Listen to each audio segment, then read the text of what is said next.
బట్టాల సంఘం అధ్యక్షుల వారికి మరియు సభ్యులందరికీ కూడా చాలా చాలా ధన్యవాదాలు తెలియజేసుకుంటున్నాను. ఎందుకంటే మనం అందరూ ఇలా కమ్యూనిటీలో ఉమెన్స్ అంతా కలిసి ఇలా రావడం అన్నది చాలా సంతోషకరమైన విషయం. ఎన్నో రకాల అభివృద్ధి కార్యక్రమాలు మరియు మనం ఎదగడం, ఇతరులు ఎదుగుదలని చూడడం, ఇలాంటివన్నీ మనం ఒక చోట ఉండి మాట్లాడుకోవడానికి చాలా బాగా ఏర్పాటు చేశారు. నా పేరు సునీత, నేను ఎక్సైజ్ కానిస్టేబుల్, మాది ములకలేరు. మా తాతయ్య గారు నర్సరాజు.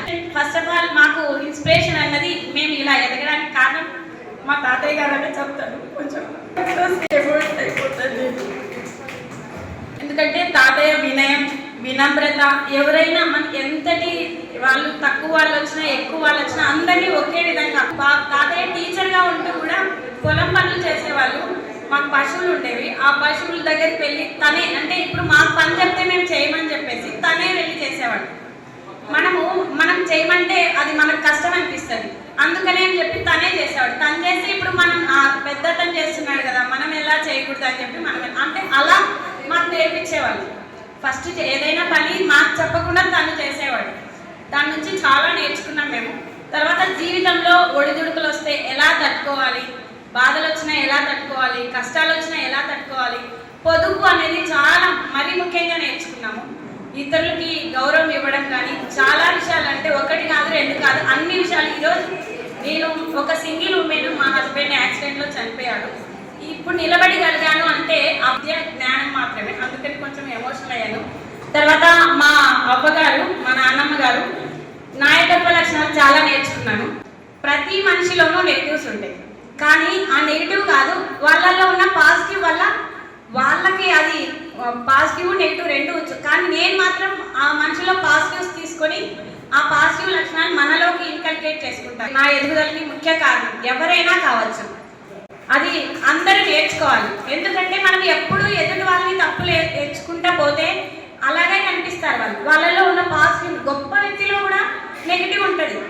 ఆ నెగిటివ్ చూస్తే మనం ఏం నేర్చుకోలేము. ఒక హౌస్ వైఫ్గా ఉండడం అనేది చిన్న విషయం ఏం కాదు, చాలా గొప్ప విషయము.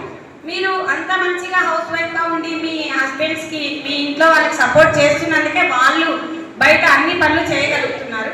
కాబట్టి ఉద్యోగం చేస్తేనే గ్రేట్ అని ఎప్పుడు అనుకోకండి. హౌస్ వైఫ్గా ఉండడం కూడా గ్రేటే, ఉద్యోగం చేసే వాళ్ళకి తెలుస్తుంది. రెండు మేనేజ్ చేయలేరు. నేనైతే హౌస్ వైఫ్గా ఉండే కూడా బాగా ఎదగచ్చనే చెప్తాను. మేడం చెప్పినట్టు చాలా మంచి విషయం చెప్పారు, మన వాళ్ళకి ఫ్రీగా ట్రైనింగ్ ఇస్తానని చెప్పి. నేను కూడా చాలా విషయాలు, అంటే ఒక ఉద్యోగం చేస్తూ కూడా మన ఉమెన్స్ అందరికీ బిజినెస్ స్కిల్స్ నేర్పియాలని అయితే అనుకుంటున్నాను. ఎవరైనా బిజినెస్ స్కిల్స్ ఆన్లైన్ కావచ్చు, ఆఫ్లైన్ కావచ్చు, ఏ బిజినెస్ అయినా.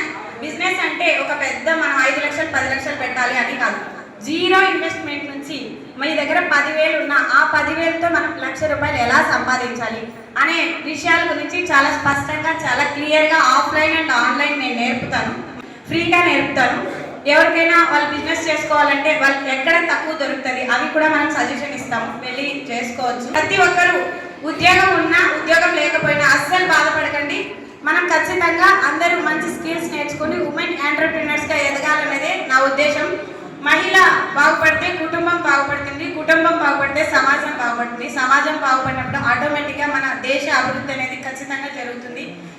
ఈ విషయాలన్నీ గుర్తుపెట్టుకొని, అంటే మీకు ఎలాంటి డౌట్ ఉన్నా, ఎలాంటి డిప్రెషన్ ఉన్నా, ఎలాంటి అంటే సెల్ఫ్ డౌట్ ఉండవచ్చు, నేనేం చేయలేను అని సెల్ఫ్ డౌట్ ఉండొచ్చు, నాకు సపోర్ట్ లేదు అని ఉండొచ్చు, చెప్పకపోవచ్చు. కానీ నాకు ఆ సపోర్ట్ లేదు, ఆర్థికంగా సపోర్ట్ లేదు, మా హస్బెండ్ సపోర్ట్ చేయడు, మా అత్త సపోర్ట్ చేయదు, మా నాన్న సపోర్ట్, ఇలాంటివి ఏమున్నా నన్ను కాంటాక్ట్ అవ్వండి. ప్రతి ఒక్కరూ వచ్చి వాళ్ళ పేరు, కనీసం పేరు చెప్పడానికి నామోషి కాదు, జస్ట్ ఇక్కడ పేరు చెప్తే మీకు ఒక కాన్ఫిడెన్స్ వస్తుంది, మీకు ఒక ఆత్మవిశ్వాసం అనేది పెరుగుతుంది. ఈ అవకాశం ఇచ్చిన పెద్దలందరికీ నమస్కారములు.